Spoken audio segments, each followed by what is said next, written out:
Hello, hello. I am back with another shadow box.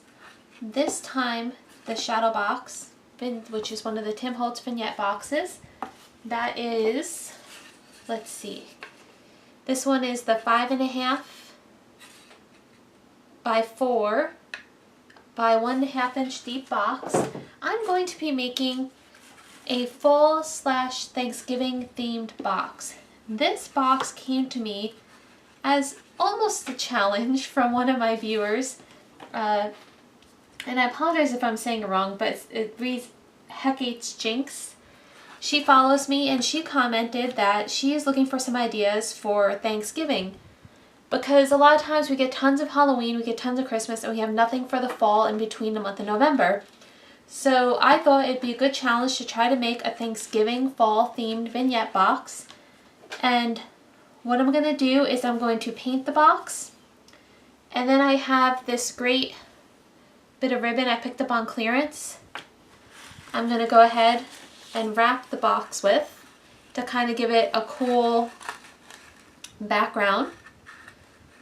And then, since Thanksgiving in the States, we tend to come together and give thanks, and it's about family, I have some Tim Holtz paper dolls.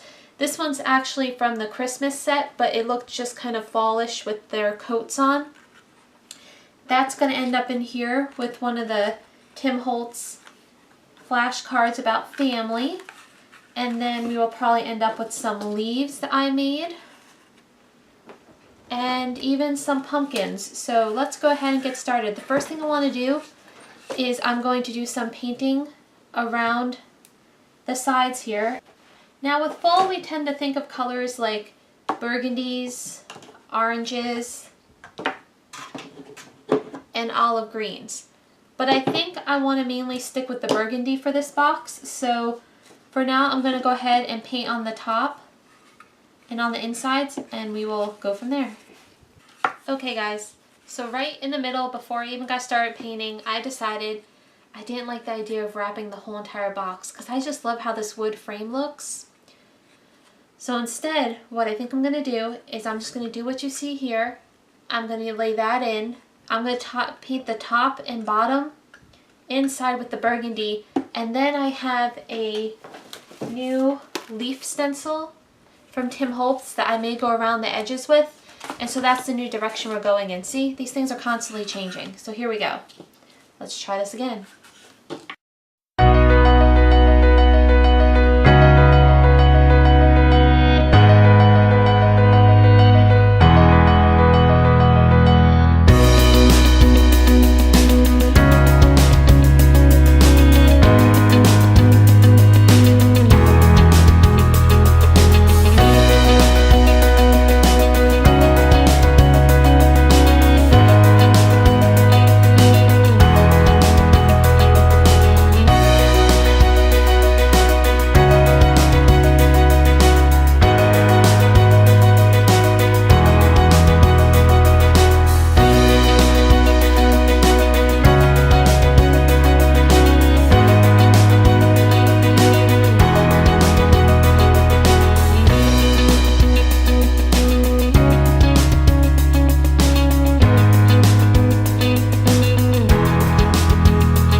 guys, and now I don't think that needs anything else. I am fully in love with this now. So you can see how just one thing, this simple piece of fabric I bought on clearance, influenced this whole entire piece. So thanks for watching, thanks for following. Remember to hit that subscribe button. You'll stay up to date on all my latest releases and see all my holiday goodies coming out this season. Thanks guys.